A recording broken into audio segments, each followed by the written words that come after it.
right now I'm speaking to a man whose pain I share, because I imagine that growing up in school during attendance, you probably had a hard time too with your name. Well, I was actually growing up in Bulgaria. Oh, so that makes it easier. So, well, in communist Bulgaria. Oh, okay.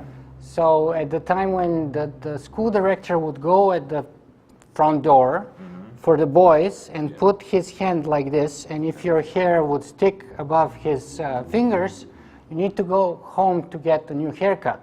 Wow. And women or girls had to have the proper attire and the proper hairdos.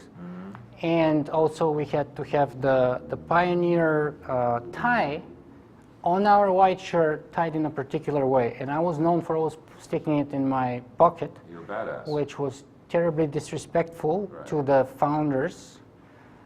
And so, yeah, I was actually known as a contrarian and as a shit disturber from day one. And I was the first kid in my school to voluntarily leave the Pioneers organization, because I told them, look guys, I don't want to be a member of something that everyone else is a member of, and that you must be a member of anyway. I want to be a member of something cool that no one else is a member of. Yeah. So, you know, I'm not interested in being a part of your thing. They're like, how could you do that? So I did have my share of trouble. So you stirred it up from a young age.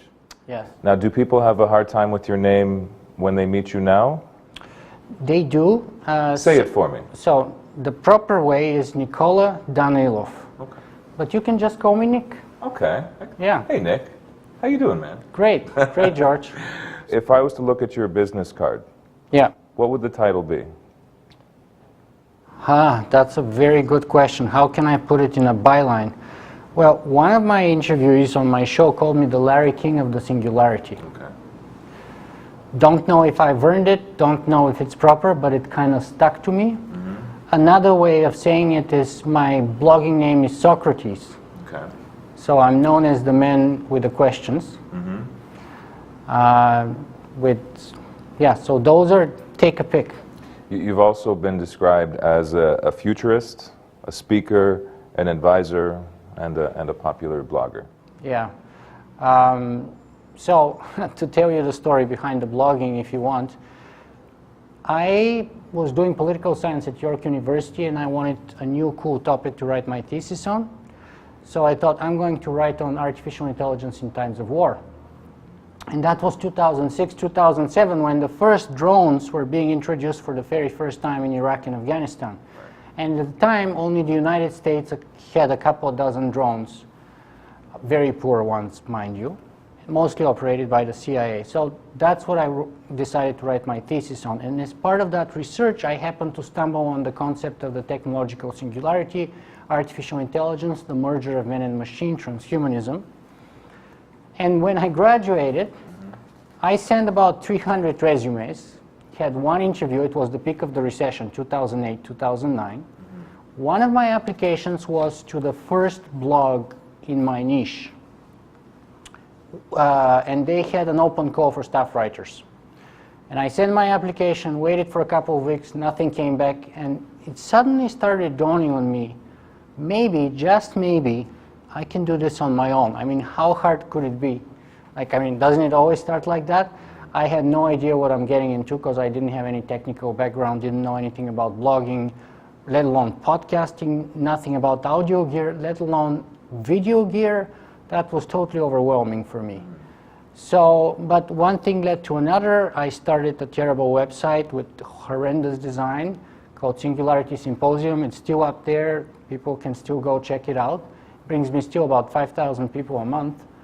And that's maybe the third iteration there, but I haven't touched it in 6 years. 6 months later, I discovered blogging or WordPress, and I thought, wow, if you can type in a Word document, you can actually blog. Now, how amazing is that? You don't need any HTML. Another 6 months later, I discovered podcasting, and I was like, wow, who would ever care to listen to a guy called Nick from Bulgaria? I mean, first, am I really an expert? And second, they would prejudge me. They would say, this guy has a Bulgarian accent, and they would not waste any more time. But one thing led to another, and 5 years later, I've kind of become the biggest independent blogger in the field. It was the first and original podcast on the topics of AI, transhumanism, the singularity.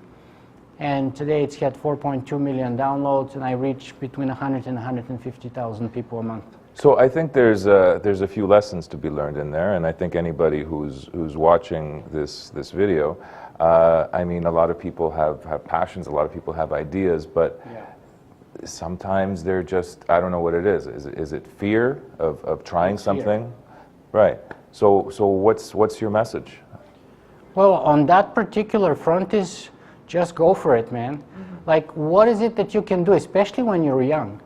I mean, what's the worst thing that can happen, right? Your buddy can laugh at you, you can make a fool of yourself, but think about the flip side. If you succeed, you can build a tribe, you can build an audience, you can build a reputation, and right now I'm kind of a category of one. There's no one in the world who has done 200 interviews with the cutting edge people from genetics, robotic, nanotech, synthetic biology, artificial intelligence, other than me, pretty much. So, and that's only because I thought, well, I don't know the first thing about blogging, podcasting, video, or audio, but it's worth trying. Give it a chance. So, and I think, and that's the message, like, go for it, give it a try. Don't go for perfect, go for done. I do want to talk about all the many interviews you've done, but let's go back to the beginning. I mean, we're here for something called 8 Billion Acts of Innovation. Absolutely. And it's centering on AI, artificial intelligence. Absolutely. What is artificial intelligence? Let's start there. Let's keep it as basic and as simple as possible. So there's two ways to approach that question. Okay. One way is to say what it is not, and the other is to say what it is. So artificial intelligence is that which we cannot currently do with computers. In other words, it's a moving post. As soon as something is being done with computers, we stop calling it artificial intelligence anymore. So for example, used to be the case that we used to say when artificial intelligence is good enough to play chess against us, that would really be artificial intelligence. When Garry Kasparov lost to Deep Blue, it immediately became, oh, but chess is too mathematical, it's too logical, it's very constrained, it has only 8 by 8 squares, so you can actually brute force calculate all the options. That's not really smart. The really smart part is humans, creativity and art. And one area that comes through is, for example, language. When computers beat us in language, then we'll have real artificial intelligence. In 2011, Watson vanquished the two best people in the history of Jeopardy. Ken Jennings was legendary, one of them. Yeah. So we had that accomplished too. And again, immediately, it's not considered anymore artificial intelligence. So this is the one way to approach it. The other way to approach it is AI is that which basically a human can or should be able to do, but now a machine does. So it may be chess, it may be playing Jeopardy, it may be playing Go, it may be driving a car, it may be driving an airplane, it may be poker, and it may be producing podcast episodes or video interviews or futurism or investment or painting or music, you name it. Anything that the human can do that the machine does or will do. Okay, so let's talk about that a little bit. What's some of the things that you're excited that are going to be coming out of AI, and some things that you're not so excited about, something you're worried about? So let me just give you the bottom line in my view. People always ask me, Nick, aren't you very worried of Judgment Day, Terminator type scenarios, like the AI going evil and killing all of us? Battlestar Galactica. Yeah, Terminator, or that, yes. And my answer is no, I'm not. What I'm really worried about is actually human stupidity. Because we know, and therefore humanity is the greatest enemy of humanity today. Because we know there are people today that would kill us all without hesitation, themselves included, if they had the chance to do so today. And technology, right now, at least so far, is merely a reflection. it's a magnifying mirror of who we are. It's a mirror because it captures all the dreams, all the strengths, the weaknesses, all of our good and all of our evil. But it's magnifying mirror because it doesn't simply reflect the exact image, but it actually magnifies and amplifies many elements of it. Therefore, it has unforeseen consequences, and it also acts as a leverage point. So you can get to a level where you have micro players with mega power. And that's sort of the process of decentralization that we can observe with the dissemination of technology, right? So for example, what we can produce today with a few cameras used to be a whole truck and 10 or 20 people, sound engineers, video people, etc. Now you can do that with a couple of people in a backpack, right? This is micro players with mega power, and you can reach millions of people with this at a much smaller cost, with much smaller footprint. And you can use that leverage to do good, to spread a very positive message across the globe, for example, in this context, or to do very evil and spread a terribly destructive message and, you know, push people to kill each other for whatever reason you may come up with. So are you excited about the future? I am excited. I'm cautiously excited. Cautiously excited. Yes. Okay. Because as I said, technology is who we are. Yeah. And we can be great and we can be terrible. We can create hell and we can create heaven. And we have done so at different places on our planet already, and we can observe it. And so we as humans are capable to cover the full spectrum. And therefore technology is neither good nor bad. Technology is amoral, but it can cover the full spectrum and amplify multifold what we put in it. So instead of me killing one person, I can kill 100 million. You know, think about it this way. Some of the original entrepreneurs were the first criminals, right? It used to take one criminal to catch somebody in a dark alley with a knife or a gun or something and say, give me your wallet. But then technology started coming around, and those people, as any good entrepreneur would say, how do I scale my business up? Well, there's this technology called the train, right? So now, instead of catching one person in a back alley, I get on board of a train and I rob 200-300 people all at once. And we had the great train robberies for the last 200 years. Today, a kid in Moscow with a laptop can rob 100 million target customers over the internet. So that's the world we live in right now, and it's the full spectrum of possibilities in front of our future. And now I'm cautiously excited too. Just a couple more things. So how did your whole involvement with 8 Billion Acts of Innovation go today? How did your speech go? What did you take away with it? Well, so for me, one of the things that I've learned as a futurist, and so first I've learned to never predict the future. Okay. Lesson number one, what you have to do, and actually one of the books that I'm working on right now, the working title is Future Primed. Why predicting is stupid, preparing is smart, but creating is best. And so, and we can see some of the lessons in the recent elections and the recent votes in Europe, in the UK, Brexit, for example. People who tend to predict the future, whether Donald Trump will never be elected president or Britain will never vote out of Europe, have only one future in front of their eyes. And they're like a rigid bridge. So the smallest tremor can take you down. And you don't have alternatives. Everything collapses afterwards.